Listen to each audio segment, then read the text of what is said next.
अर्नब गोस्वामी फर्जी खबर का सिरगना और पत्रकारिता के नाम पर बीजेपी की एजेंडा चलाने वाले मास्टरमाइंड पत्रकार को आज फाइनली मुंबई पुलिस ने गिरफ्तार कर लिया। फर्जी टीआरपी किंग और घोटाला करके टीआरपी लाने वाले अर्नब गोस्वामी, जो कि रिपब्लिक टीवी के एडिटर इन चीफ है, उसको आज मुंबई पुलिस ने सुबह सुबह ही गिरफ्तार कर लिया।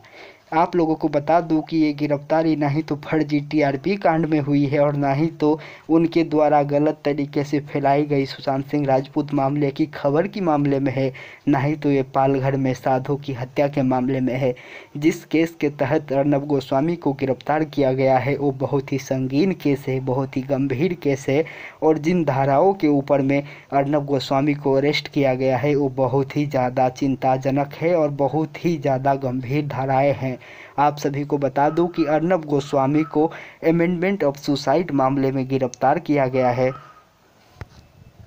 ये घटना आजकल की नहीं है, ये घटना 2018 में ही हुई थी और इस पर पुलिस ने केस को बंद कर दिया था सुसाइड कहते हुए, लेकिन अब मुंबई पुलिस ने इस केस को दोबारा खोला है और दोबारा से इस केस की जांच की जा रही है, जिसके तहत अर्नब गोस्वामी को गिरफ्तार किया गया है। आप सभी को बता दूं कि जिस सुसाइड मामले की जांच हो रही है उस सुसाइड में एक सुसाइड नोट भी मिला था जिसमें अर्नब गोस्वामी का नाम लिखा गया था और उनको ही उकसाने के लिए जिम्मेदार बताया गया था, उनको ही परेशान करने के लिए जिम्मेदार बताया गया था। लेकिन उस समय मुंबई पुलिस ने अर्नब गोस्वामी के खिलाफ कोई कार्रवाई नहीं की, ना ही तो पूछताछ हुआ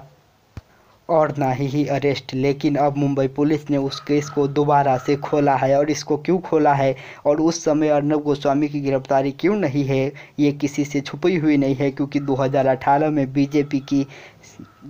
देवेंद्र फडणवीस की सरकार थी और अर्नब गोस्वामी बीजेपी के प्रवक्ता के तरह, बीजेपी के कैंपेनकर्ता के तरह अपना न्यूज़ चलाते हैं और बीजेपी के लिए बोलते हैं, तो उन पर कार्रवाई की तो कोई बात ही नहीं हुई। लेकिन अब पासा पलट चुका है, अब सरकार विपक्षी दलों का है और अर्नब गोस्वामी जिस तरीके से महाराष्ट्र सरकार को बदनाम करने की कोशिश कर रहे हैं, तो केस तो खुलनी ही थी और खुली भी, क्योंकि अगर सुसाइड नोट में किसी का नाम है और उस व्यक्ति के खिलाफ साधारण जांच भी ना हो, ये पुलिस की कार्रवाई पर ही संदेह पैदा करती है। और पुलिस ने क्यों कार्रवाई नहीं की, इसमें कोई किंतु परंतु नहीं है कि सरकार की दबाव पुलिस पर हमेशा ही रहता है। लेकिन अब अर्नब गोस्वामी को अरेस्ट कर लिया गया है।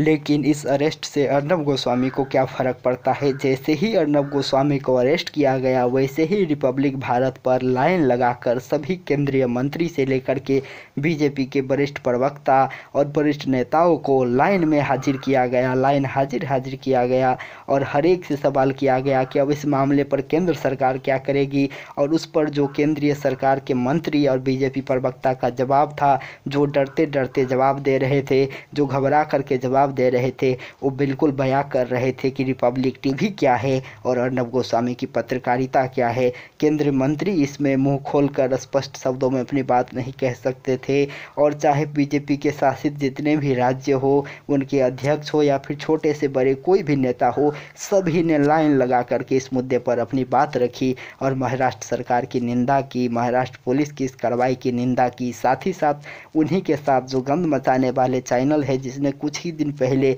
सार्वजनिक माफ़ी भी मांगी थी, उस चैनलों ने भी इस घटनाओं की निंदा की और कहा कि अर्नब गोस्वामी की गिरफ्तारी को हम निंदा करते हैं। तो जिस तरीके से अर्नब गोस्वामी को अरेस्ट किया गया है, निश्चित रूप से अब अर्नब की मुश्किलें बढ़ने वाली है, क्योंकि धाराएं गंभीर है, अदालत में पेशी होगी, उस पर अब अदालत क्या सोचती है और अदालत के सामने मुंबई पुलिस क्या पक्ष रखती है, क्या सबूत पेश करते हैं और किस तरीके से अपने केस को मजबूती के साथ रख पाते हैं, वही आगे के निश्चित करेगा कि अर्नब गोस्वामी को जेल में ही रहना होगा या फिर उनको बेल मिल जाएगी। लेकिन अब अर्नब गोस्वामी की मुश्किलें बढ़ने वाली है और निश्चित ये तो होना ही था, आज हुआ, इससे कुछ दिन पहले होना था, लेकिन कहते हैं देर हुआ दुरुस्त हुआ। तो आपको क्या लगता है अर्नब गोस्वामी की गिरफ्तारी पर, ये राजनीतिक है या फिर ये सही कदम है? हमें कमेंट करके ज़रूर बताइएगा। चैनल को सब्सक्राइब नहीं किए हैं तो चैनल को सब्सक्राइब कर दे, बेल आइकन का बटन ज़रूर प्रेस करें, वीडियो को लाइक और शेयर ज़रूर करें। मिलेंगे बहुत जल्द नए अपडेट के साथ, बने रहे एएमएन न्यूज़ पर। नमस्कार, धन्यवाद।